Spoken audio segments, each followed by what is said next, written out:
अस्सलाम वालेकुम एवरीवन। उम्मीद है आप सब खैर खैरियत से होंगे।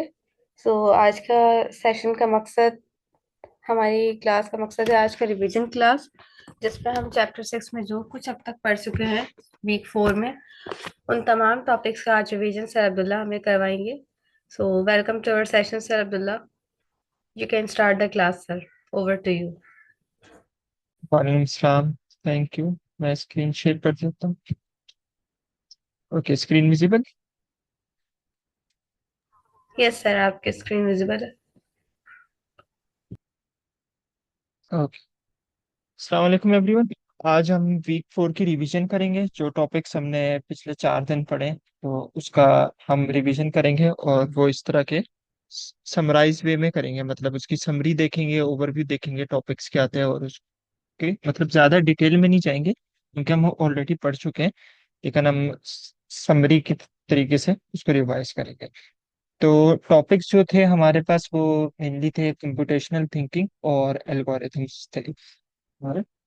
तो इनके जो सब टॉपिक्स थे वो कंप्यूटेशनल थिंकिंग था हमारे पास, pillars of computational thinking, algorithms, flow chart देखे थे हमने, फ्लो चार्ट किस तरह बनते हैं और क्या होते हैं।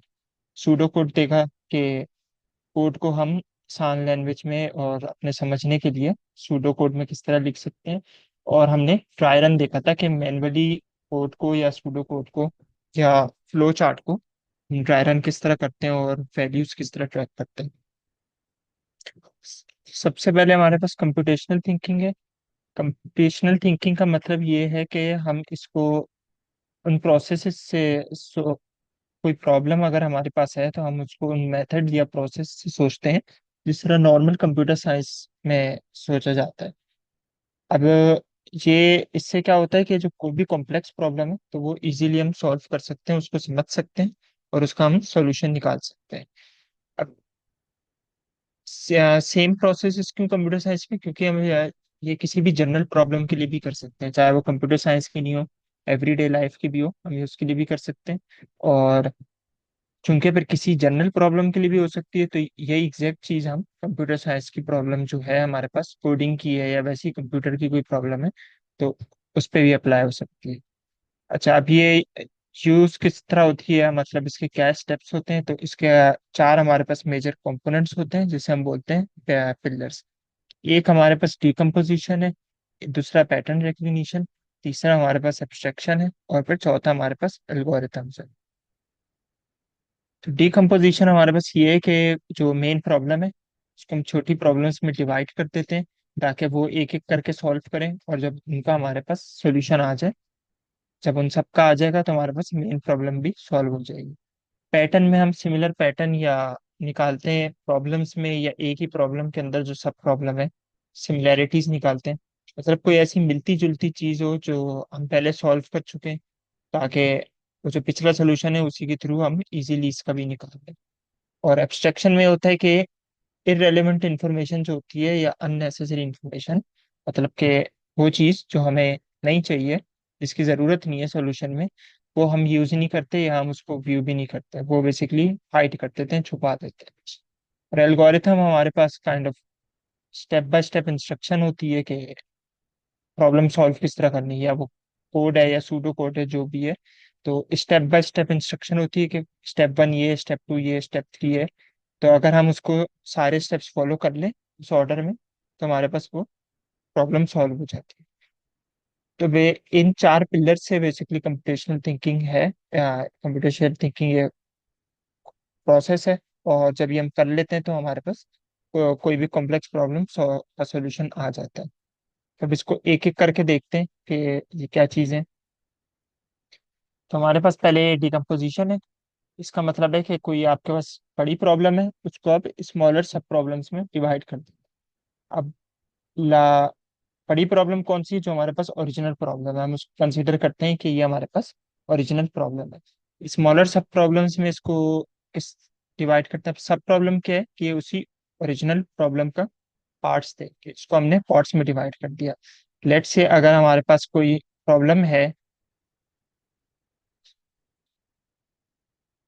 प्रॉब्लम ए है हमारे पास, इसको हम तीन हिस्सों में डिवाइड कर देते हैं। इसका एक पार्ट 1 हो गया, इसका एक हमारे पास पार्ट 2 हो गया, और इसका एक हमारे पास पार्ट 3 हो गया। तो जब इन तीनों का सोल्यूशन आएगा हमारे पास, ओवरऑल ये वाली, लेट से जब 1 का सोल्यूशन आ गया, 2 का आ गया, हमारे पास 3 का आ गया, तो इन तीनों के सोल्यूशन को कंबाइन जब हम करेंगे तो हमारे पास ए का सोल्यूशन भी आ जाएगा। तो इस केस में जो हमारे पास लार्जर प्रॉब्लम थी ये ए थी, तो सब प्रॉब्लम्स थी ये वो पार्ट्स थे जो हमने 1 2 3 किए थे। ये जनरल चीज ये है उसका ओवरव्यू। और तो इनके सॉल्यूशंस आएंगे यहाँ पे हमारे पास, फिर ए का भी सॉल्यूशन आ जाएगा। इसको अगर सिंपल सी एग्जांपल ले एवरीडे लाइफ की, तो अगर हमने कहीं जाने के लिए तैयार होना होता है, लेट्स से स्कूल जाने के लिए तैयार होते हैं सुबह, तो सबसे पहले आपने उठना है, उसके पास उसके बाद वॉशरूम करना, मुंह हाथ धोने, ब्रश, टीथ ब्रश करने, फिर आपने स्कूल के लिए जो स्पेसिफिक काम है वो करना है, लेट्स मतलब यूनिफॉर्म पहननी है, और फिर शूज जो है स्कूल के वो पहनने, और फिर आपने नाश्ता करना है स्कूल जाने से पहले। तो जब ये सारे स्टेप्स हो जाएंगे तो ओवरऑल आप रेडी हो जाएंगे स्कूल जाने के लिए। अब स्कूल जाने का अलग प्रोसेस होगा, लेकिन जो ये था हमारे पास तैयार होना, तो एक एक करके जब हम ये सारे काम कर लेंगे तो एट दी एंड हम रेडी होंगे स्कूल जाने के लिए। तो मतलब इस तरह ये एक हमारे पास कोई भी प्रॉब्लम डिकम्पोज हो जाती है छोटी प्रॉब्लम्स में। उसमें होता है कि जब हम छोटी प्रॉब्लम सॉल्व कर लेते हैं तो हमारे पास अपने ओरिजिनल प्रॉब्लम का रिजल्ट आ जाता है। अच्छा, अभी हम ऐसा क्यों करते हैं डिकम्पोज? ये इसलिए करते हैं क्योंकि जो छोटी प्रॉब्लम है ना वो सॉल्व करना आसान होता है एज कम्पेयर टू कि अगर हमारे पास ओरिजिनल प्रॉब्लम थी। मतलब गेटिंग रेडी फॉर स्कूल जो है, कि इसमें काफी सारे स्टेप्स होंगे, या ये एक थोड़ी लंबी प्रॉब्लम है इसको हम सॉल्व करें तो, लेकिन कोई एक सिंपल सी प्रॉब्लम या एक इसका हमने इसको डिवाइड कर लिया बेकिंग अपने, तो ये हमारे पास सिंपल है, सो इजी है उसके मुकाबले में, तो हम इसको आसानी से सॉल्व कर सकते हैं।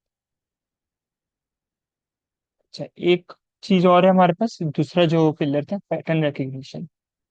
इसमें हम बेसिकली ये चाहते हैं कि जो प्रॉब्लम्स हैं या सब प्रॉब्लम्स हैं उसमें सिमिलैरिटी फाइंड कर लें या कोई पैटर्न फाइंड कर लें।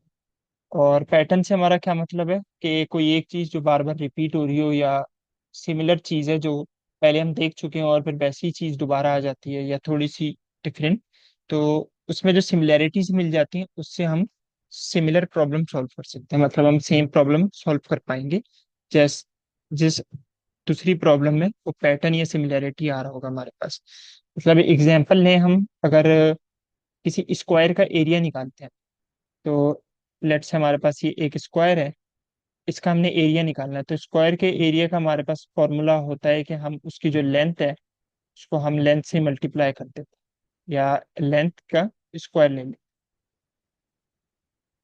तो हमारे पास एरिया आ जाता है। मतलब लेट से इसकी जो लेंथ है वो 2 है, 2 सेंटीमीटर या 2 इंचेस, कोई भी यूनिट है, वैल्यू 2 है, तो इस स्क्वायर का पूरा जो एरिया होगा वो हमारे पास 2/2, 2 × 2 = 4 आएगा। और अगर इसकी लेंथ हमारे पास कुछ और है, लेट से 3 है, तो उस केस में हमारे पास 3/3, इसका जो एरिया होगा वो 9 है। अब इसमें ना एक सिमिलैरिटी है कि जो भी लेंथ थी उसको हम उसी से मल्टीप्लाई कर रहे हैं, तो काइंड ऑफ हम ये कर रहे हैं कि जो हमारे पास लेंथ है, जो यहाँ पे लेंथ है उसको अगर हम एल एन लिखें, लेंथ, उसका हम स्क्वायर लेके, क्योंकि हम उसको मल्टीप्लाई कर रहे हैं इसको, मतलब अगर हम इस तरह भी लिख सकते हैं लेंथ स्क्वायर। तो ये एक पैटर्न मिल गया है। अब स्क्वायर किसी भी साइज का हो, हमने एरिया अगर उसका निकालना है तो हमें ये पैटर्न पता है कि हम उसको मल्टीप्लाई कर लें स्क्वायर से। और अगर हम इसकी एक टेबल टाइप बनाए तो हम देखें, अगर लेंथ 1 है तो 1 का स्क्वायर हमारे पास 1 आ गया, मतलब स्क्वायर का एरिया 1 है। अगर 2 है तो 4 आ गया, 2 वाली एग्जाम्पल हमने यहाँ पे भी देखी। 3 पे हमारे पास वो 9 है, जैसे एग्जाम्पल में देखा। 4 में वो हमारे पास 16 होगा, कि हमने 4 का स्क्वायर लिया, 4 × 4 = 16। इसी तरह 5 में 25। ये एक हमें फॉर्मूले से हमने ये वैल्यूज निकाल लेते हैं, फॉर्मूले से हमने एक पैटर्न भी समझ आया कि हम बस उसी वैल्यू को मल्टीप्लाई करते हैं, लेंथ को लेंथ से मल्टीप्लाई कर देते हैं। लेकिन अगर हम इसमें देखें एक और पैटर्न भी है हमारे पास, कि अगर हम, पैटर्न वो ये बन रहा है कि जो एरिया है, एक्चुअल जो एरिया है वो है कि हम ऑड नंबर्स को, कंसेक्यूटिव ऑड नंबर्स जो आ रहे हैं हमारे पास उनको सम अप कर रहे हैं। मतलब ये कि हमारे पास ऑड नंबर्स जो होते हैं हमारे पास वो नंबर्स होते हैं जो 2 से फुली डिविजिबल नहीं होते। तो इस हमारे पास हो गए 1 3 5 7 9, इस तरह ये और नंबर्स होते हैं। तो अगर हम ये देखें कि इसको हम इन नंबर्स को आपस में ऐड करें, मतलब 1 + 3 या 1 + 3 + 5, तो भी हमारे पास एरिया निकल रहा है। जैसे कि अगर हमने 1 का एरिया निकालना था तो सिर्फ ऑड नंबर्स की जो भी लिस्ट है हमारे पास, उसमें से सिर्फ 1 एलिमेंट को आप पिक कर लें और उसको ऐड कर लें। तो 1 का एरिया आ जाएगा हमारे पास। 1 के लिए हमने सिर्फ 1 को लिया और 1 एरिया आ गया। 2 का चाहिए था, तो हमने क्या किया, पहले दो नंबर पिक कर लिए। तो 2 के लिए हमने पिक किया 1 + 3, और ये 4 आएगा हमारे पास। तो देखें 2 का एरिया 4 है और ये फॉर्मूला भी मैच हो रहा है। इसी तरह 3 के एरिया के लिए हमने पहले 3 नंबर्स ऐड किए। तो लेंथ 3 थी, पहले तीन ऑड नंबर ऐड किए, तो हमारे पास 1 + 3 + 5 9 आ गया। तो एरिया 9 आ गया हमारे पास। मतलब ये अब एक हमारे पास ना पैटर्न आ गया कि जो लेंथ है उतने पहले ऑड नंबर्स ऐड करने हैं आपने, मतलब ऑड नंबर की लिस्ट शुरू करनी है 1 से, और जितनी लेंथ है उतने नंबर ऐड करते हैं। तो 3 लेंथ थी, 3 नंबर आपने ऐड कर दिए। अब इस पैटर्न का क्या फायदा है? इस पैटर्न का ये फायदा है कि अगर 4 नंबर हैं तो इसका मतलब ये है कि हमें यही काम शुरू से नहीं करना पड़ेगा, क्योंकि पहले 3 नंबर तो सेम रहेंगे। आप जो भी काम करना चाहते हैं, ऑड नंबर की लिस्ट तो चेंज नहीं होगी, मैथ्स में तो ऑड नंबर सेम रहते हैं। तो लिस्ट सेम है, 1 3 5 7 9। तो अगर आपको 4 का एरिया निकालना है तो बेसिकली आप क्या कर सकते हैं, पहले तीन जो नंबर्स हमारे पास 3 का एरिया मौजूद है अपनी टेबल में, प्लस आप फोर्थ नंबर ले लें। फोर्थ नंबर हमारे पास 7 है, तो हम वो 7 ले सकते हैं। मतलब अगर हमें अगर 4 का एरिया चाहिए तो हम क्या करें कि 3 का जो एरिया था हमारे पास, 3 का जो एरिया है उसमें हम ऐड करें फोर्थ ऑड नंबर हमारे पास 7 है। तो 3 का एरिया हमारे पास 9 आया था, जो पैटर्न निकाला था। तो हम बेसिकली कर रहे हैं 9 + 7 16। तो अगर हम टेबल कंस्ट्रक्ट कर रहे हैं या बना रहे हैं और हमें पहले से इधर वैल्यू नहीं मौजूद, तो 4 का एरिया 16 आ गया हमारे पास। तो इस तरह। अब इससे क्या फायदा हुआ, मतलब ये हम फॉर्मूला भी तो यूज कर सकते थे, लेकिन फॉर्मूले के मुकाबले में इससे फायदा हुआ कि अगर आपके पास पिछली वैल्यू है तो आपको फॉर्मूले की कैलकुलेशन नहीं करनी है, आपने बस उसमें एक नंबर ऐड करना है, तो आपके पास आपका आंसर आ जाएगा। तो इधर ये बात लिखी हुई है कि अगर 4 का एरिया में चाहिए तो, और 3 का एरिया मौजूद है, तो हम फोर्थ ऑड नंबर पिक करेंगे जो कि इस केस में 7 था। 3 के एरिया में वो ऐड करेंगे तो हमारे पास फाइनल आंसर आ जाएगा जो कि इस केस में 16 है। तो इन शॉर्ट के हमारे पास एक पैटर्न बन रहा है इसमें स्क्वायर का एरिया निकालने में। उस पैटर्न की मदद से हम इजीली डिफरेंट स्क्वायर्स के एरियाज निकाल सकते हैं, क्योंकि एक हमें जनरल पैटर्न समझ आ गया कि पैटर्न ये है, उतने ऑड नंबर आपने लेने हैं जितनी लेंथ का आपको एरिया चाहिए।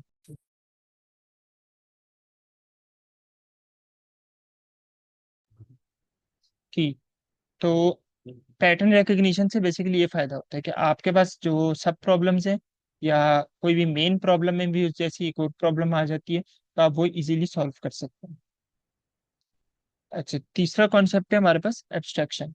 इसका मतलब ये है कि कोई ऐसी इंफॉर्मेशन प्रॉब्लम में या ओवरऑल उसके जो सॉल्व करते हुए कोई भी इंफॉर्मेशन जब आप लेते हैं तो वो अननेसेसरी इंफॉर्मेशन हम हाइड कर देते हैं और सिर्फ नेसेसरी इंफॉर्मेशन शो करते हैं। अब अननेसेसरी का मतलब ये है कि वो जो हमें सॉल्यूशन में नहीं चाहिए होगी। तो हमें एक वो ऐसी इंफॉर्मेशन जो कि सॉल्यूशन जब आप बना रहे हैं, जो सॉल्यूशन कोई प्रॉब्लम सॉल्व कर रहे हैं उसमें अगर वो आपको नहीं चाहिए तो वो आपके काम की नहीं। तो वो ना हम शो करते हैं वो वाली इंफॉर्मेशन जो काम की नहीं है, और ना हम उसको यूज करते हैं। मतलब अगर हम रियल वर्ल्ड से एग्जांपल लें कि आपका स्टूडेंट आईडी कार्ड जो होता है, उस पे मेन जो काम की इंफॉर्मेशन है वो ये होती है कि अगर ये आईडी कार्ड का हम जनरल एक फॉर्मेट लें, स्कूल का नाम लिखा होगा, आपकी एक फोटो होगी उस पे, आपका नाम लिखा होगा और आपकी क्लास लिखी होगी कि आप किस क्लास के स्टूडेंट है। उसमें और कोई इन्फॉर्मेशन नहीं लिखी होगी, ना कोई स्कूल की रेलिवेंट इन्फॉर्मेशन, ना आपकी एज ए स्टूडेंट कोई इरेलीवेंट इंफॉर्मेशन। मतलब आपकी हॉबी नहीं लिखी होगी कि आपको क्या शौक है, या आपका कौन सी गेम खेलते हैं आप, या आपका फेवरेट फूड क्या है, खाने में क्या पसंद है। ये चीजें आपके स्टूडेंट के स्कूल के आईडी कार्ड पे नहीं लिखी होगी, क्योंकि स्कूल के आईडी कार्ड का मतलब है आइडेंटिफाई करना कि ये स्टूडेंट इस स्कूल का है, और है तो इसका क्या नाम है और ये किस क्लास में होता है। तो जो हमारे पास काम की मालूमात है, सिर्फ वही लिखते हैं या वही शो करते हैं या उसी को इस्तेमाल करते हैं, और जो काम की नहीं है उसको हम इस्तेमाल नहीं करते हैं। तो ये हमारे पास एब्स्ट्रैक्शन। फिर हमारे पास आता है एल्गोरिथम। ये हमारे पास फोर्थ पिलर है उसका, कंप्यूटेशनल थिंकिंग का, जिसकी मदद से हम प्रॉब्लम सॉल्व करते हैं। तो एब्स्ट्रैक्शन में हमारा एल्गोरिथम में हमारे पास ये होता है कि हमारे पास प्रॉब्लम सॉल्व करने की स्टेप बाय स्टेप इंस्ट्रक्शन होती है, और वो स्टेप्स इस तरह होते हैं करेक्ट ऑर्डर में। मतलब कोई भी एक स्पेसिफिक स्टेप है वो उसी टाइम पे सॉल्व होगा जब उसका पिछला स्टेप सॉल्व हो गया, और उसके अगले सॉल्व होने से पहले हमें उसको करना है। मतलब वो स्टेप्स जिन ऑर्डर में लिखे हुए हैं, उन्हीं ऑर्डर में सॉल्व करने होते हैं।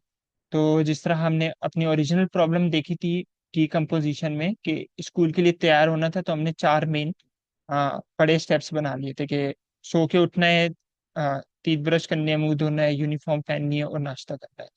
तो अगर हम इसका एक एल्गोरिथम बनाएं जनरल, तो उसमें थोड़े से कुछ और भी स्टेप्स आ जाएंगे। और चार मेन प्रॉब्लम जो हमने सब प्रॉब्लम डिवाइड की थी, उससे ये एल्गोरिथम नहीं बनेगा हमारा।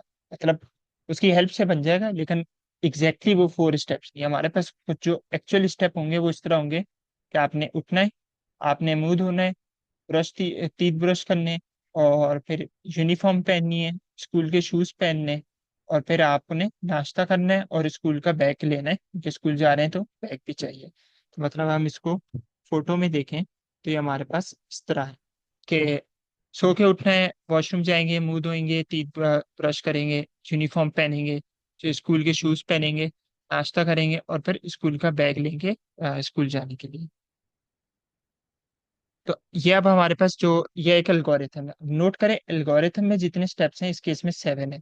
ये डीकम्पोजिशन से ज्यादा थे, इधर फोर्थ है। क्यों? क्योंकि जब हम डीकम्पोजिशन वाली छोटी प्रॉब्लम्स को सॉल्व करते हैं, तो वो यूजुअली एक से ज्यादा स्टेप में होती है।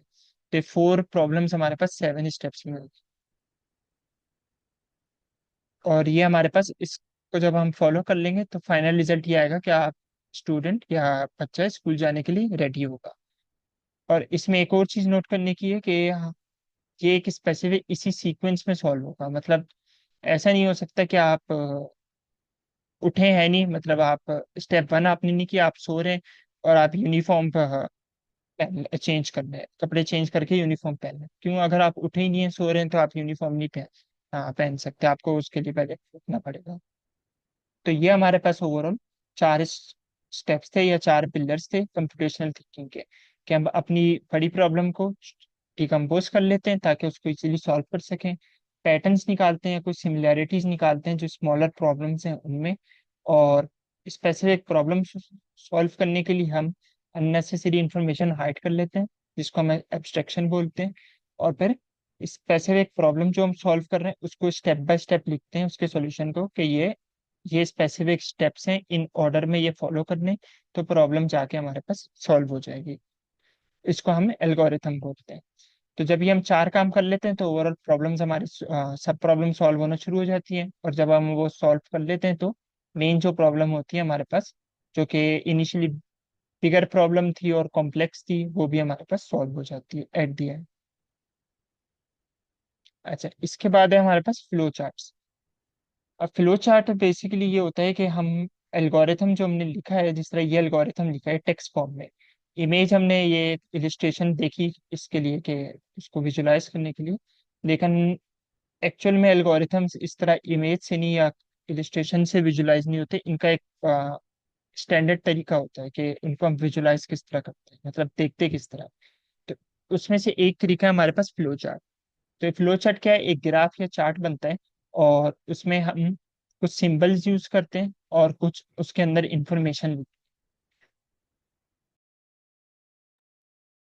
तो एक सिंबल हमारे पास है ओवल शेप का, कि ओवल शेप हम ड्रॉ करते हैं, इस सिंबल ये इस तरह की कुछ दिखती है ओवल शेप, ये उसका नाम है शेप का।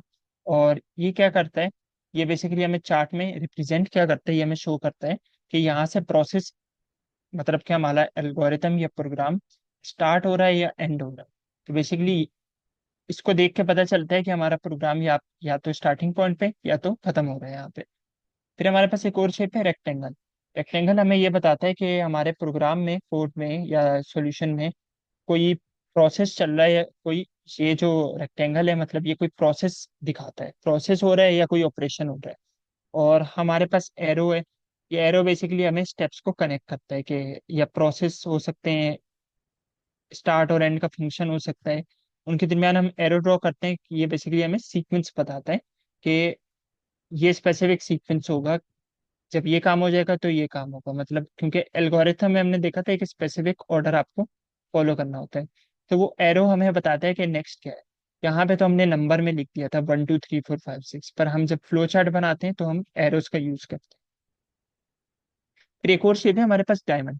डायमंड बेसिकली बताता है ये हम कि यस और नो वाला, कि अगर हमारे पास एक से ज्यादा ऑप्शन है, दो ऑप्शन है, तो हम डायमंड ड्रॉ करते हैं कि या तो ये भी कर सकते हैं, ये नहीं किया तो फिर हम कुछ और करेंगे। तो बेसिकली ये इफ एल्स वाला जो केस होता है उसको हम डायमंड से शो करते हैं कि इफ डायमंड बना दिया और फिर एक और एल्स का केस हमने बना दिया चार। आखिरी हमारे पास है ये पैरेललोग्राम। ये थोड़ा सा तिरछा, या आप ऐसा समझ लें थोड़ा सा रोटेट हुई हुई स्क्वायर टाइप होता है। और ये हम यूज करते हैं इनपुट लेने के लिए। मतलब प्रोग्राम में तो हम कोड से इनपुट लेते हैं, लेकिन जब हम चार्ट में शो कर रहे होते हैं तो हम पैरेललोग्राम यूज करते हैं कि यहाँ, ये दिखाने के लिए कि यहाँ पे हमने कोई इनपुट लेना है या हमने कोई आउटपुट शो करना है। तो ओवरऑल ये मेन पांच चीजें होती हैं फ्लो चार्ट में, ये सिंबल्स होते हैं। ओवल होता है, रेक्टेंगल, एरो, डायमंड और पैरेललोग्राम। तो अभी हम फ्लो चार्ट देखेंगे तो ये हम और क्लियर हो जाएगा। अच्छा, ये एक हमारे पास एग्जाम्पल का फ्लो चार्ट है। एक हमने एग्जाम्पल ली हुई है। इस प्रोग्राम में ये हो रहा है कि हम दो नंबर्स लेते हैं और उनको ऐड करते हैं। मतलब नंबर 1 होगा, नंबर 2 होगा, और उनको हमने ऐड करना है। तो ये प्रोग्राम ये काम करता है। एग्जाम्पल अगर हम ऐसे ही देखें तो लेट्स से हमारे पास एक नंबर 3 है और एक 5 है, तो 3 + 5 8 होता है, जो हम मेंटल मैथ करते हैं या कॉपी पे करते हैं, 3 + 5 = 8। तो अगर हम उसको प्रोग्राम में कर रहे हैं कोड में और हमें उसको विजुलाइज करना है कि वो प्रोग्राम चलता है किस तरह, तो ये उसका एक फ्लो चार्ट है। तो यहाँ पे सबसे पहले हमारे पास स्टार्ट है, ये वाला आप देखें, ये जो है ये हमारे पास ओवल शेप है, और इसके अंदर जो टेक्स्ट लिखा हुआ है वो लिखा हुआ है स्टार्ट। ओवल हमें बताता था कि या तो प्रोग्राम स्टार्ट हो रहा है या तो प्रोग्राम एंड हो रहा है। तो इस केस में ओवल से पता चला अच्छा स्टार्टिंग या एंडिंग पॉइंट है, और अंदर टेक्स्ट लिखा हुआ है स्टार्ट, तो हमें पता चल गया कि यहाँ से प्रोग्राम स्टार्ट हो रहा है। फिर हमारे पास एक एरो बना हुआ है, ये जो एरो है हमारे पास, तो ये एरो हमें ये बता रहा है कि जब प्रोग्राम स्टार्ट हो जाए तो नेक्स्ट स्टेप ये है। तो इधर हम क्या कर रहे हैं, इधर एक पैरेललोग्राम बना हुआ है, तो वो हमें ये बताता था। पैरेललोग्राम में हम देखें कि इनपुट ले रहे हैं या आउटपुट दिखा रहे हैं। तो हम इधर देख लेते हैं कि इनपुट या आउटपुट, अंदर टेक्स्ट में हमारे पास लिखा हुआ है कि इनपुट। अब ये किस चीज का इनपुट है, इनपुट फर्स्ट नंबर ए। मतलब हम एक नंबर ले रहे हैं एज एन इनपुट और उसको हम ए से रिप्रेजेंट कर रहे हैं कि वो कोई भी नंबर हो सकता है, लेट्स जो भी वो नंबर है हम उसको कह रहे हैं कि ए नंबर हो गया। उसके बाद एक और एरो है और एक और पैरेललोग्राम बना हुआ है। इसका मतलब है अब हम ये इनपुट जब ले लिए तो हम दोबारा कुछ इनपुट या आउटपुट का काम करेंगे।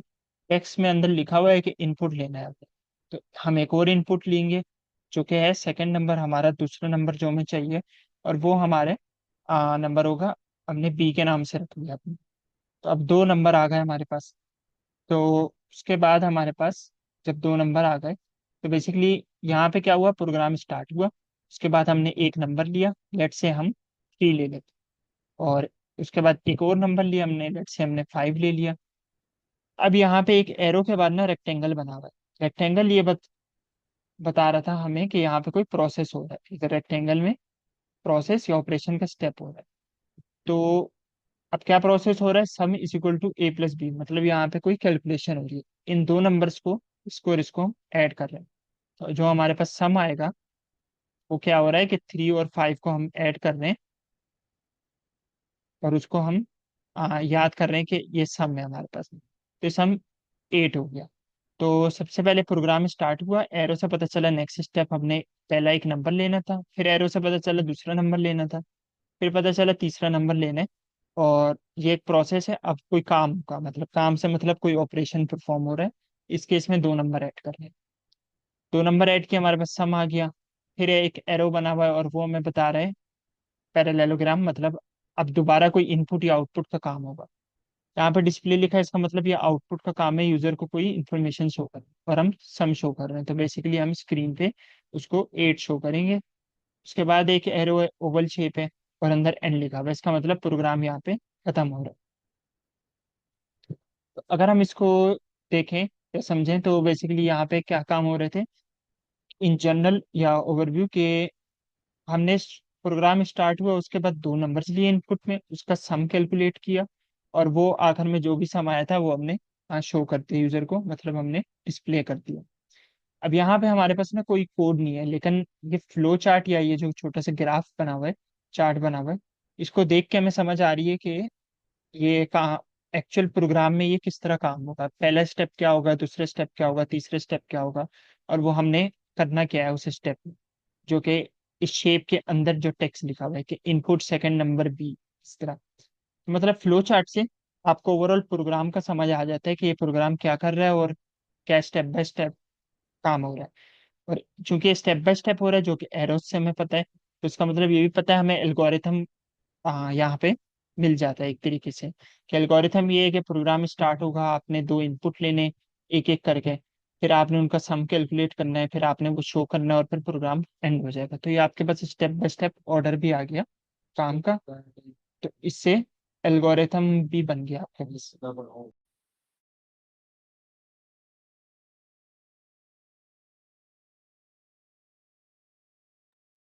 ओके, नेक्स्ट हमारे पास फ्लो चार्ट। तो बेसिकली फ्लो चार्ट क्या करता है, ओवरऑल आपको विजुलाइज करा देता है प्रोग्राम वो किस तरह। इसके बाद इसके हमारे सिंबल्स होते हैं, सिंबल कुछ रिप्रेजेंट करते हैं, और एरोज से हम वो सारे ऑपरेशन कनेक्ट करते हैं। ये हमने उसकी छोटी एग्जांपल देखी कि अगर सिंपल सा प्रोग्राम है जो दो नंबर ऐड करता है, उसका फ्लो चार्ट क्या होता है और वो किस तरह वर्क करेगा प्रोग्राम। अच्छा, एक और चीज है हमारे पास, सूडो कोड। सूडो कोड ये करता है कि जो एक्चुअल कोड है, प्रोग्राम है, उसको हम कोड लाइक स्ट्रक्चर में लिखते हैं, लेकिन एग्जैक्ट कोड नहीं लिखते। और जो स्ट्रक्चर हम लिखते हैं वो कोड वाला फॉलो करते हैं, और लेकिन अंदर जो भी चीज़ें हम लिखते हैं वो हम उसमें लिखते हैं इंग्लिश में, अपनी ह्यूमन लैंग्वेज में लिखते हैं। मतलब उर्दू में लिख लिया आपने, इंग्लिश में लिख लिया, तो आप ह्यूमन लैंग्वेज में लिखते हैं, मतलब मशीन की लैंग्वेज या प्रोग्रामिंग लैंग्वेज में नहीं लिखते। और स्ट्रक्चर थोड़ा फॉलो करते हैं ताकि आपको जब आप एक्चुअल कोड लिखेंगे तो आप सेम स्ट्रक्चर से कोड लिख सकें। तो सूडो कोड में भी स्टेप बाय स्टेप होती है, डिस्क्रिप्शन होती है प्रोग्राम की, कोड लाइक स्ट्रक्चर में होती है और ह्यूमन लैंग्वेज में होती है। इस केस में हम इंग्लिश देख रहे हैं। और ये जो सूडो कोड लिखा हुआ है ये उसी प्रोग्राम का लिखा हुआ है जो कि दो नंबर्स हम ऐड कर रहे थे। साथ में उसका फ्लो चार्ट भी दिया हुआ है ताकि हम उसको विजुलाइज भी कर लें। तो ये जो टेक्स्ट है ये सूडो कोड है, ये जो इधर डायग्राम है ये हमारे पास फ्लो चार्ट है, ये दोनों एक ही प्रोग्राम के। तो यहाँ पे हमने देखा था फ्लो चार्ट, ये हम देख चुके हैं ये क्या करता है। सूडो कोड में इस तरह होगा कि सबसे पहले प्रोग्राम स्टार्ट हो रहा है तो हम स्टार्ट का वर्ड लिखेंगे, फिर हम एक इनपुट ले रहे हैं, नंबर वन जो था, ए के नाम से हम वो रख रहे थे, तो इनपुट ए लिया, एक और इनपुट लिया बी, ये दूसरा नंबर है हमारे पास। फिर हम क्या कर रहे हैं, इनका सम कैलकुलेट कर रहे हैं और वो कहीं पे स्टोर कर रहे हैं। तो हमने सम का एक वर्ड बना लिया कि हम सम एक हमारे पास है ए प्लस बी, सेट का मतलब है कि हम ये याद रखेंगे हमारे पास, अगली बार हम बस इसका नाम रखेंगे, नाम लिखेंगे तो हमारे पास ये वैल्यू आ जाएगी अंदर जो भी है, जो कि हमारे पास इस केस में दो नंबर्स का सम हुआ। और उसके बाद हमने डिस्प्ले करना है तो हमने प्रिंट का वर्ड यूज किया, और डिस्प्ले क्या करना था, सम, जो कि हमने यहाँ पे स्टोर किया हुआ है। तो प्रिंट सम। नेक्स्ट हमारे पास ओवल शेप है, तो यहाँ पे हमारे पास एंड हो रहा है कि हम इसको, यहाँ पे प्रोग्राम एंड हो गया हमारे पास। तो सूडो कोड में बेसिकली हमने वो एक स्ट्रक्चर फॉलो किया है और एल्गोरिथम भी फॉलो किया है। मतलब ये कोड का स्ट्रक्चर इस तरीके से फॉलो किया है, यहाँ पे सब बताया जा रहा है, इनपुट कौन से हैं, ए बी, और फिर उसको प्रिंट करना है। इफ एल्स की यहाँ पे कंडीशन होती है जिस तरह हमने आ, पिछले सेशन में देखी थी, जब हम डिटेल में पढ़ रहे थे सूडो कोड को, एल्गोरिथम को, तो उसमें भी हम स्ट्रक्चर फॉलो करते थे, मतलब उसको इंडेंट करते थे, शुरू में 4 स्पेसेस ब्लैंक रख देते थे। तो सूडो कोड में हम उसको करते हैं, हाँ, प्रोग्राम को एक ह्यूमन लैंग्वेज में, मतलब इंग्लिश में लिखते हैं, लेकिन कोड का स्ट्रक्चर फॉलो करते हैं। और ये हम फ्लो चार्ट को भी देख के बना सकते हैं सूडो कोड, क्योंकि फ्लो चार्ट भी बेसिकली प्रोग्राम ही दिखा रहा होता है हमें, मतलब प्रोग्राम एज एन इमेज दिख रहा होता है हमें। उस इमेज से हम टेक्स्ट में लिख सकते हैं सूडो कोड को। और इसका अपोजिट भी कर सकते हैं, मतलब अगर हमारे पास सूडो कोड है तो हम ये फ्लो चार्ट भी बना सकते हैं, क्योंकि हमें पता है कि प्रोग्राम स्टार्ट हो रहा है, 2 इनपुट लिए हैं, तो वो हम ऐसे डब्बे बना के लिख सकते हैं। फिर सेट है सम, हमें पता है यहाँ पे ऑपरेशन हो रहा है, तो हम रेक्टेंगल बना के अंदर यही चीज लिख सकते हैं कि सम कैलकुलेट हो रहा है। प्रिंट है, इसका मतलब आउटपुट डिस्प्ले हो रहा है, तो अगेन हम पैरेललोग्राम बना के डिस्प्ले कर सकते हैं। या इनपुट, और इस केस में आउटपुट है तो हम डिस्प्ले करेंगे। और एंड हो रहा है तो ओवल की शेप बना के हमने अंदर एंड लिख दिया। मतलब ये दोनों साइड बाय साइड चलते हैं। एक हमारे पास प्रोग्राम समझने के लिए होता है, विदाउट कोड समझते हैं। एक हमारे पास प्रोग्राम देखने के लिए होता है, या विजुलाइज करने के लिए होता है। और फ्लो चार्ट से सूडो कोड भी बन सकता है, सूडो कोड से फ्लो चार्ट भी बन सकता है। अच्छा, और एक और हमारे पास चीज़ है ड्रायर। ये भी हम सूडो कोड के side by side, sorry, flow chart के साइड बाय साइड देखेंगे। सेम प्रोग्राम है, हमारे पास 2 नंबर जो ऐड कर रहे थे। तो ड्राई रन में होता है कि जितने भी वेरिएबल्स हैं या कोई भी वैल्यूज हैं प्रोग्राम में, कुछ भी है, उसको हम मैनुअली ट्रेस करते हैं हर स्टेप पे। तो ट्रेस करने का क्या मतलब है कि हम ये फिगर आउट करते हैं या ट्रैक रखते हैं कि इस स्टेप की या इस चीज की वैल्यू क्या थी करंटली एल्गोरिथम में, एल्गोरिथम के इस स्टेप। मतलब अगर हमारे पास ट्राई रन इसी प्रोग्राम का कर रहे हैं, तो अगर हमारे पास 2 नंबर ऐड करने, प्रोग्राम स्टार्ट किया हमने फ्लो चार्ट को देख के, और अभी हमारे पास कोई भी वेरिएबल या कोई वैल्यू ट्रैक करने के लिए है नहीं, तो हमने क्या किया, नेक्स्ट स्टेप पे आए। मतलब अभी हम कुछ वैल्यू कोई भी ट्रेस नहीं करे, कोई है ही नहीं। नेक्स्ट स्टेप पे आए, एक नंबर इनपुट लिया है, तो हमारे पास एक फर्स्ट नंबर है। लेट से हमने 2 लिया इनपुट, यहाँ पे हमने 2 ले लिया। अब हमारे पास एक वैल्यू आ गई ट्रैक करने की, तो मतलब इस स्टेप पे हम ये कर सकते हैं, ये ट्रैक रखना है कि ए जो था, फर्स्ट नंबर था हमारे पास 2। मतलब अगर ये कोड नहीं है, या ये सूडो कोड नहीं है, या ये हमारे पास टेक्स्ट नहीं है, और कोई हमसे पूछे कि प्रोग्राम के इस स्टेप पे या एल्गोरिथम के सेकंड स्टेप पे कौन कौन सी वैल्यूज हैं, तो हम जबानी बता सकते हैं कि ए वैल्यू है, ए ए चीज थी, उसकी वैल्यू 2 है। इस केस में ए हमारे पास फर्स्ट नंबर है। तो वैल्यूज ट्रेस करने से ये हमें वो, उसका हम ट्रैक रख रहे होते हैं बेसिकली हर वैल्यू का। फिर स्टेप 3 पे जब हम आए, तो हमने देखा कि सेकंड नंबर लिया, लेट से हम यहाँ पे नंबर 3 लेते हैं। तो हमने लिख ट्रैक कर लिया कि बी जो है वो हमारे पास 3 है। एट दिस करंट स्टेज हमारे पास B3 है, A2 है, तो इन दोनों को अगर हम साथ लिखें तो हमारे पास A2 हो गया इस प्रोग्राम के स्टेप पे, और बी हमारे पास 3 हो गया। और कोई हमारे पास वैल्यू नहीं है ट्रैक करने के लिए अभी एल्गोरिथम के स्टेप 3 पे, मतलब यहाँ तक। स्टेप 4 पे एक और चीज आ गई, सम में, जिसमें हम ए और बी को ऐड कर रहे हैं। तो कैलकुलेट सम किया, ए और बी को हम यहाँ पे ऐड करेंगे, तो 2 + 3 हमारे पास 5 बनता है। तो हमारे पास अब 3 वैल्यूज आ गई। ए का भी ट्रैक रखना था, ए हमारे पास 2 था, और बी हमारे पास 3 था, और हमारे पास जो सम था, अगर हम सम भी ट्रैक करें तो सम हमारे पास आ गया 5, जो कि किस तरह है, इन दो को ऐड किया। तो मतलब कि एल्गोरिथम के इस स्टेप तक हमारे पास 3 वैल्यूज हैं, और उनका हमारे पास जबानी ट्रैक है। तो हमारे पास आगे पीछे का कोड ना भी हो, मतलब ये वाला कोड नहीं है, ये वाला भी कोड नहीं है, और कोई हमसे पूछे इस स्टेप पे प्रोग्राम क्या स्टेटस है, तो हम बता सकते हैं प्रोग्राम में 3 चीजें ट्रैक हो, एक एक नंबर हो रहा है, फिर दूसरा नंबर हो रहा है, और फिर उन दोनों नंबर का सम ट्रैक हो रहा है, और वो हमारे पास सारी वैल्यूज पड़ी हुई होंगी। अच्छा, उसके बाद नेक्स्ट स्टेप है हमारे पास डिस्प्ले सम। तो सम डिस्प्ले करना है, बस हमने नंबर 5 सम पड़ा हुआ डिस्प्ले कर देंगे। फिर और कोई यहाँ पे मतलब एक्स्ट्रा ट्रैकिंग यूज नहीं हो रही, और आखिर में प्रोग्राम एंड हो रहा है, प्रोग्राम बस यहाँ पे खत्म हो जाएगा। तो इधर देखें, अब इसका फायदा क्या हुआ मैनुअली ट्रेस करने का। लेट से प्रोग्राम हमारा जो डिस्प्ले सम था, वो आपको यहाँ पे जो सम डिस्प्ले हो रहा है, यहाँ पे आपको प्रोग्राम में 7 डिस्प्ले होता है।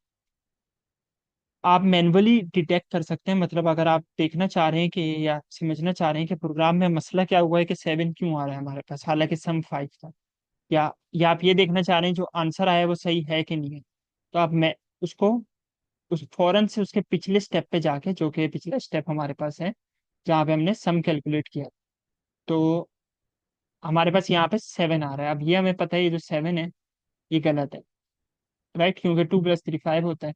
अब हम ये समझना चाह रहे हैं कि गलती कहाँ हुई है या क्या क्या गलत हुआ। तो वो हम किस तरह करेंगे कि उसके पिछले स्टेप पे जाएंगे, पिछला स्टेप ये है, और जो ड्राई रन कर रहे थे जहाँ पे वैल्यू स्टेप हो रही थी, पिछले स्टेप की वैल्यूज हमारे पास ये रही, ये जो 3 वैल्यूज हैं, तो हमने देखा यहाँ पे सम किया 5 है और यहाँ पे 7 है, इसका मतलब है 7 गलत है। मतलब आप अपने प्रोग्राम के किसी भी स्टेप पे जाके देख सकते हैं कि वो जो आंसर आ रहा है आपके पास या जो भी वैल्यूज हैं वो सही है या गलत है, क्योंकि अगर आप उनको मैन्युअली ट्रैक कर लेते हैं। इस केस में थोड़ा सिंपल था, हमारे पास 3 ही वैल्यूज थी, ए बी और सम थी, तो तीनों को ट्रैक करके हमें पता चल गया कि जो 7 आउटपुट शो हुआ है वो गलत हुआ। और वो कितना सिंपल था कि हम बस उसके पिछले स्टेप पे गए, ये प्रोग्राम ने उससे पहले जो भी काम किया था हमने वो नहीं देखा, लास्ट स्टेप पे गए उस पे देखा क्या वैल्यू थी, क्या वो मैच हो रही थी कि नहीं हो रही थी। अगर नहीं हो रही थी इसका मतलब हमारे पास कोई प्रोग्राम में मसला है जिसकी वजह से गलत आंसर आ रहा है। सिमिलरली अगर हमारे पास यहाँ पे लेट से सम जो था वो आ जाता हमारे पास 6 आता, प्रोग्राम में सम यहाँ पे हमारे पास 6 होता, तो अगर हम ये चेक करना चाह रहे हैं कि 6 जो है ये हमारे पास सही है कि नहीं है, तो हमने क्या करना था, इसके पिछले स्टेप पे जाना था और उसके जो मैनुअल ट्रैकिंग हुई थी वहां पे जाना था, जो कि हमारे पास ये बनता है। यहाँ पे देखना है ए और बी है, इसको खुद ही मैनुअली ऐड कर देना है, तो हमारे पास 2 + 3 आ रहा है 5 आ रहा है। ये 5 और ये 6 इक्वल नहीं है, इसका मतलब प्रोग्राम में कोई मसला है।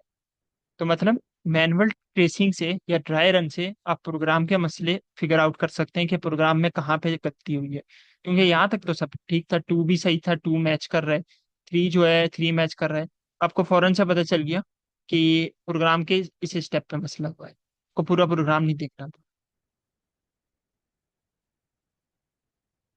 तो ड्राई रन में बेसिकली होता है कि आप वैल्यूज को 1 बाय 1 ट्रैक करते हैं, 1 बाय 1 का मतलब है हर स्टेप पे हर वैल्यू आप ट्रैक कर रहे होते हैं उसको जबानी, और उससे आपको ये पता चल जाता है कि प्रोग्राम में गलती कहाँ पे हुई है।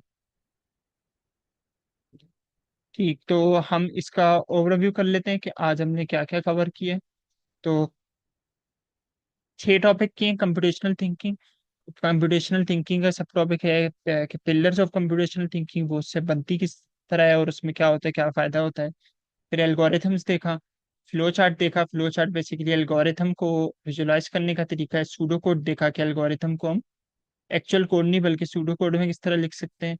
और ड्राई रन किस तरह होता है प्रोग्राम का या एल्गोरिथम का, और उससे हमें क्या फायदा होता है। कंप्यूटेशनल थिंकिंग हमने देखा कि 4 पिलर होते हैं, डिकम्पोजिशन, पैटर्न रिकग्निशन, एब्स्ट्रैक्शन और एल्गोरिथम। डिकम्पोजिशन में हमें पता चला कि एक कोई बड़ी प्रॉब्लम है तो उसको आप छोटी प्रॉब्लम्स में डिवाइड कर सकते हैं, और छोटी प्रॉब्लम का जब सॉल्यूशन आ जाएगा आपके पास, तो अल्टीमेटली ओरिजिनल जो बड़ी प्रॉब्लम थी जो कि थोड़ी मुश्किल थी उसका सॉल्यूशन भी आ जाएगा। और हमने स्कूल के तैयार होने की एग्जाम्पल देखी थी इसमें। पैटर्न रिकग्निशन में हमें पता चला कि डिफरेंट प्रॉब्लम्स जो हैं या कोई डिफरेंट केसेस हैं उनमें अगर सिमिलर पैटर्न आ रहा है, पैटर्न का मतलब कि कोई एक ही चीज रिपीट हो रही है अलग अलग जगहों पे, तो हम उससे फायदा उठा सकते हैं। फायदा ये उठा सकते हैं कि पैटर्न को समझ लें, पैटर्न को सॉल्व करने का तरीका समझ लें। इस केस में हमने एरिया को समझा था कि एरिया होता है sum of odd numbers, consecutive odd number, मतलब एक के बाद जो एक है, और वो हमारे पास आ जाता है तो हम पिछले का आंसर यूज करके नया आंसर निकाल सकते हैं फौरन से। तो पैटर्न रिकग्निशन में हमें ये फायदा होता है कि आप सिमिलर प्रॉब्लम्स को इजीली सॉल्व कर सकते हैं, एक को सॉल्व कर लिया दूसरी भी आसानी से हो जाएगी। एब्स्ट्रैक्शन में ये था कि ये हमारे पास जो अननेसेसरी इंफॉर्मेशन है वो हम हाइड करते हैं, वो शो नहीं करते, वो हमारे काम की नहीं होती, उसको हम इस्तेमाल भी नहीं करते। लेकिन हम नेसेसरी जो काम की इंफॉर्मेशन होती है उसको शो करते हैं और उसको यूज भी करते हैं। एग्जाम्पल में हमने देखा रियल वर्ल्ड यूज केस का कि स्टूडेंट का जो स्कूल का आईडी कार्ड होता है उसमें स्कूल का नाम होगा, स्टूडेंट की पिक्चर होगी, उसका नाम, स्टूडेंट का नाम होगा, स्टूडेंट की क्लास होगी। उसके अलावा कोई ज़्यादा उसमें डिटेल्स नहीं होंगी या कोई एक्स्ट्रा इन्फॉर्मेशन नहीं होगी अननेसेसरी, जो कि इस केस में स्टूडेंट की हॉबी बनती है, उसका फेवरेट फूड बनता है। ये आपको आइडेंटिफिकेशन डॉक्यूमेंट पे इसकी ज़रूरत नहीं है, तो ये हम नहीं लिखते। एल्गोरिथम में देखा था कि स्टेप बाय स्टेप इंस्ट्रक्शन होती है और सही ऑर्डर में होती है कि पहले आपको ये करना है उसके बाद ये करना है। और हमने एग्जाम्पल देखी थी, कोई ओरिजिनल टास्क जो हमारे पास था कि स्कूल के लिए तैयार होना था, तो हमारे पास हमने उसके स्टेप्स बना लिया और उसका करेक्ट ऑर्डर डिफाइन कर दिया कि टोटल हमारे पास वो 7 स्टेप्स बने थे। फिर हमने देखा एल्गोरिथम्स जो होते हैं उसको हम विजुलाइज किस तरह कर सकते हैं, उसका स्टैंडर्ड तरीका क्या है। उसमें हमारे पास फ्लो चार्ट था अब विजुलाइज करने के लिए। उसके कुछ सिंबल्स होते हैं, 5 सिंबल थे, हर सिंबल अलग अलग चीज रिप्रेजेंट करता है। और सिंबल बेसिकली क्या होता है, शेप होती है, जो हम शेप ड्रॉ करते हैं। नेक्स्ट फिर हमारे पास फ्लो चार्ट की हमने एग्जांपल देखी कि वो दिखता किस तरह है। और सिंपल सा प्रोग्राम लिया था, 2 नंबर्स आप किस तरह ऐड करते हैं, तो 1 नंबर ये हमने प्रोग्राम लिया। तो इस केस में फ्लो चार्ट हमें शो कर रहा है कि आपने प्रोग्राम स्टार्ट होगा, 1 नंबर लिया, दूसरा नंबर लिया, दोनों को ऐड करके कहीं आपने स्टोर कर लिया, आपने याद रख लिया और फिर उसको यूजर को शो किया और आखिर में प्रोग्राम खत्म हो गया। तो इसको हमने समराइज करें तो मतलब इस तरह, या इसको हम डिकम्पोज करें मेन प्रोग्राम को, तो ये डिकम्पोजिशन है उसकी कि 2 नंबर लेता है, सम ऐड करता है, सम शो कर देता है। और ये जो एल्गोरिथम है या जो प्रोग्राम है ये वो विजुलाइज हुआ है, मतलब हम उसको देख सकते हैं। कोड हमने नहीं देखा, वैसे ही हमने प्रोग्राम को देख पाए इन सिंबल्स और इन टेक्स्ट से। फिर हमारे पास सूडो कोड था। सूडो कोड ये होता है कि एक्चुअल कोड हम नहीं लिखते, यूज नहीं करते, हम उसका स्ट्रक्चर थोड़ा सा फॉलो करते हैं, लेकिन ह्यूमन लैंग्वेज में लिखते हैं। इस केस में हमने इंग्लिश में लिखा, प्लेन इंग्लिश यूज करते हैं। और सूडो कोड हम फ्लो चार्ट को देख के भी लिख सकते हैं, वैसे भी अपने जहन से अगर हम शुरू से प्रोग्राम बना रहे हैं तो लिख सकते हैं। और सूडो कोड से फ्लो चार्ट भी बन सकता है, फ्लो चार्ट से सूडो कोड भी बन सकता है। और सेम प्रोग्राम का हमने सूडो कोड यहाँ पे देखा था। और फिर हमारे पास ड्राई रन था। ड्राई रन में ये होता है कि कोई भी प्रोग्राम होता है उसको हम मैनुअली अपने जहन में रन करते हैं या कॉपी पे लिख के रन कर लिया, और उसमें जितनी भी वैल्यूज हैं उसको ट्रैक करते हैं, उसको याद रखते हैं या लिख लेते हैं, कहीं नोट कर लेते हैं। और ताकि इससे हमें फायदा ये होता है कि इनकेस प्रोग्राम गलत चल रहा है या हम प्रोग्राम को चेक कर सकते हैं ये सही है कि नहीं है। ये नहीं है कि वो प्रोग्राम चल तो रहा है लेकिन वो हमें गलत रिजल्ट शो कर रहा है। अगर हमने ड्राई रन कर लिया है तो हम उसको करेक्टली आइडेंटिफाई कर सकते हैं कि यहाँ पे कोई गलती हुई है। और ड्राई रन आप मतलब फ्लो चार्ट को भी देख के कर सकते हैं, और चूंकि फ्लो चार्ट और सूडो कोड आपस से बना सकते हैं तो हम ड्राई रन सूडो कोड को भी देख के कर सकते हैं। मतलब ये सूडो कोड है तो तब भी हम ड्राई रन कर सकते हैं इसको देख के। ओवरऑल आज हमने ये चीजें पढ़ी, तो किसी का कोई क्वेश्चन है तो वो पूछ ले।